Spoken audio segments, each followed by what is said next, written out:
What's up, everyone? It's Joe from Gadgetry Tech, and it's a big day for many people who are already proud VZR Model 1 owners. I've been talking to VZR for about a year, maybe a year and a half, about possible sound profile changes or modifications to the original Model 1. Not because I didn't like it, but because I wanted options. And I'm pleased to say that this video is the official announcement of the new hybrid pads. So in this very short video, we're going to talk about how this affects your sound. I will show you measurements so you can get a very clear black and white comparison from the stock leatherette pads versus the new hybrid. The hybrid, replaces the leatherette with this nice cloth material, which is more breathable and it's quite nice. So to answer the initial questions, it is going to retail at $35, and that includes free shipping for the continental US only at the time of filming this. This is more of an announcement, so I want to lay out some clear expectations first. You can still buy it and ship it in several places, including obviously Alaska and Hawaii, and potentially international, but that all requires a special email to the VZR team because you'll have to cover additional shipping costs. So at least if you're checking it out online, it's $35 if you live in the 48 contiguous states. Now, the other thing I'm happy to announce is that I have a discount code for you. Now, originally we talked about how we can kind of keep track of how many people are shopping VZR products from my videos. And we talked about like referral programs and things like that. And we elected not to do that because I said, hey, if we can just skip the referral system, what if we just create a coupon so viewers can get the savings instead, as opposed to just paying a referral company for that system? So I am pleased to say that at least for the first part of June until the end of June, I have a coupon in the description below that's going to save you 10% off the pads if you choose to buy it after watching this. I don't know if or when it will go past June, so if you're considering this, maybe do it earlier than later. They have plenty of stock, and at least if you get the order in, that will help. I don't know if it'll ever get extended or a new campaign will come down the road, but I did want to announce that because, hey, 10% is 10%. The other thing I want to say on the order is pads are different than a lot of headphone products out there because of sanitary reasons. So they inform me, VZR, that if you open the pads and use them, there is no return policy. So that's why I wanted to do this video, because I want to lay very clear expectations on how the stock sound is versus this. If you don't open them, you can return it, but obviously once you've worn it, it's a total loss at that point. Now, if you have issues with the pads, that doesn't mean you're not covered. There's still a warranty, so you can always email VZR, and what you receive in the mail will show you how to do that. I'll also have their email address in the description below. So I just want to cover all of the basics so you know what to expect going forward, at least at the time of this video coming out. That way you can make an informed decision. So let's talk about some physical changes first, and then we'll go into the sound profile. As you can tell, they look fairly similar in diameter. In fact, this has gone through many revisions over the past year. They've been working on this for a while, and I actually heard prototypes last fall. So I think 8 months ago is when I heard their first hybrid pad. So I've been really excited to break the news. Now, this guy is 55 millimeters on the conservative side for an inner opening. The stock pad for my version looks to be out about 55 as well, maybe 55.5 or something. At least within the margin of error, they're essentially identical. Now, the pad depth, going into the stock leatherette pads, there's a little bit of a lip here, so I'm just going to insert it. And we're going to be about 27 millimeters of depth.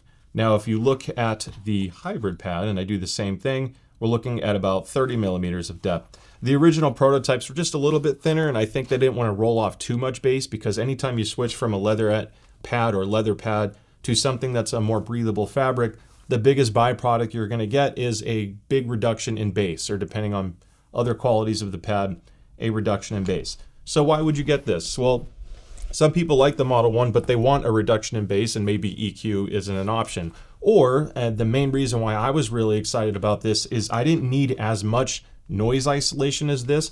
Honestly, the biggest reason why I don't use the Model 1 all the time, just to be fully honest, is the passive noise isolation is excellent. It's quite high, meaning you don't hear your background noise as much. Also means that when you're listening to it, people don't hear what you're hearing as much either.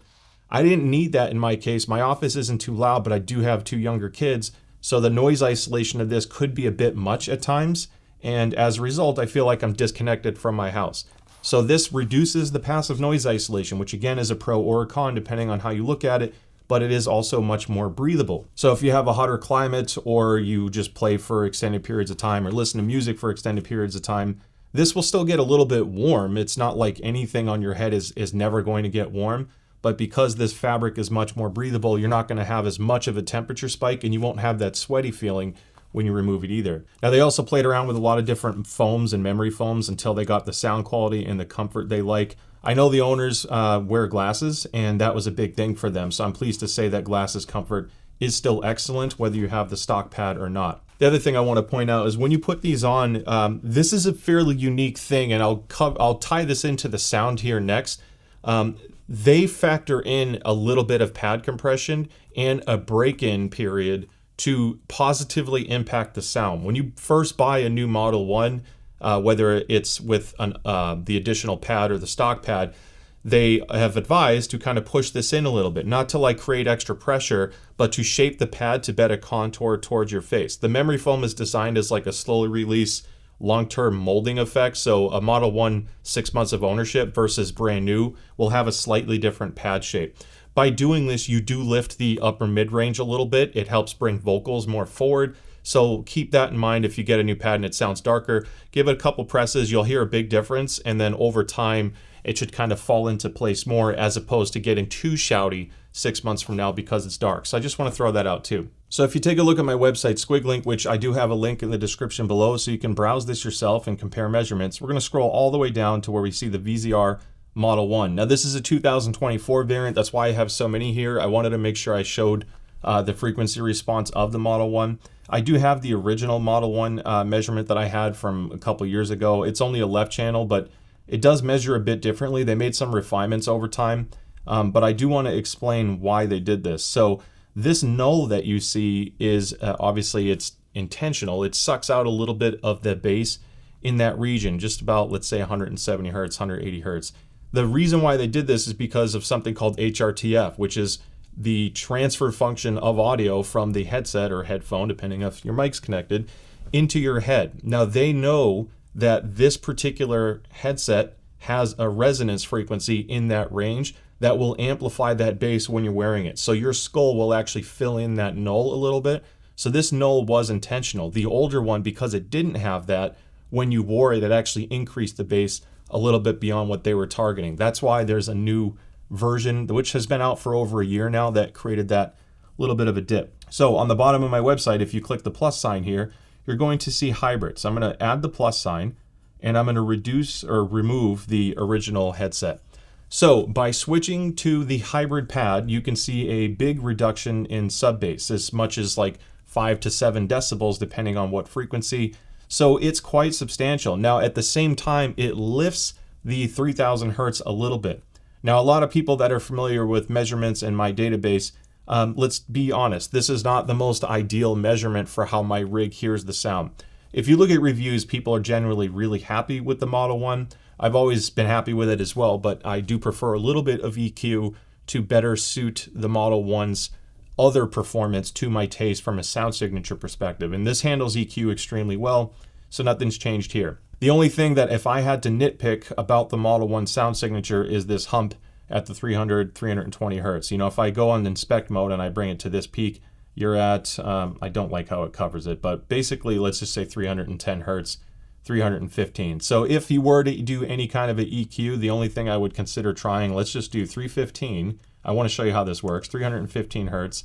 Let's do -4. Let's do -5 decibels with a Q of 1.4. That is a massive reduction in bass. You might find that that's too much because then the low bass is really picking up a lot. So maybe do something more minor, but play around with this. That was basically the area that I would mess with a little bit. And then you can boost the null if you like, but at least you know what frequencies to target. The big takeaway here is it does have a noticeable reduction in sub bass, not so much so that the Model 1 still sounds anemic, and compared to many other headsets on the market, it still has a pretty good bass slam to it. This is just tilted more in my favor overall by having a little bit less bass and more detail. To me, it helps with like FPS games. But if you're playing immersive games and you really crave that bass, or if you listen to a lot of rap, hip hop, or watch a lot of movies on the Model 1, you'll probably still like the stock pad more. You would only switch at that point if the breathability becomes a more important factor to you. So as far as real world sound performance and comfort goes, it doesn't affect imaging. It's basically the exact same headset. You're just changing the frequency response a little bit. So if you're concerned with footstep accuracy, positional awareness, those types of things for the competitive side, you're not losing any of that by switching or purchasing the additional hybrid pad. It's an additional cost. You can't buy the Model 1 with the hybrid pad. You always start with the stock pad, and the hybrid is just a $35 additional purchase if you want to have both. So I still like the hybrid pads for me personally, just because of the breathability and having less noise isolation, which to some people is going to be a pro or con. I'm sure you notice I have multiple Model 1s here. That's because I have an original, but I also have the new version, and I wanted to compare. VZR Audio was kind enough to send 2 brand new revisions or brand new Model 1s that has the stock pad and one with the hybrid pad, so I can compare them both A/B at the exact same time and make sure that there wasn't any other weird things that I noticed, liked, or disliked. And then I still have my OG that I got 2 years ago that has been used the most. So I'm pretty excited about the hybrid pad, because depending on if this use case fits you or not, this certainly is great for me. I like the lack of noise isolation, or at least a reduction of it. The breathability is great because I live in the Southwest, and overall it's a positive upgrade for me. I would do EQ anyway personally, so to me, to get the other benefits with that is nice. And hopefully by explaining the purchasing process in the beginning, I answered your questions or concerns there. Don't forget to shoot a comment, like, or subscribe. If you need anything, I'm happy to support you. And VZR also has an email I'll have in the description as well, in case you need to ask them any questions, because they are known for good customer service. So with that being said, thank you so much. Don't forget to like and subscribe so I can see you at the next video. Stay safe, and I'll see you next time. Bye.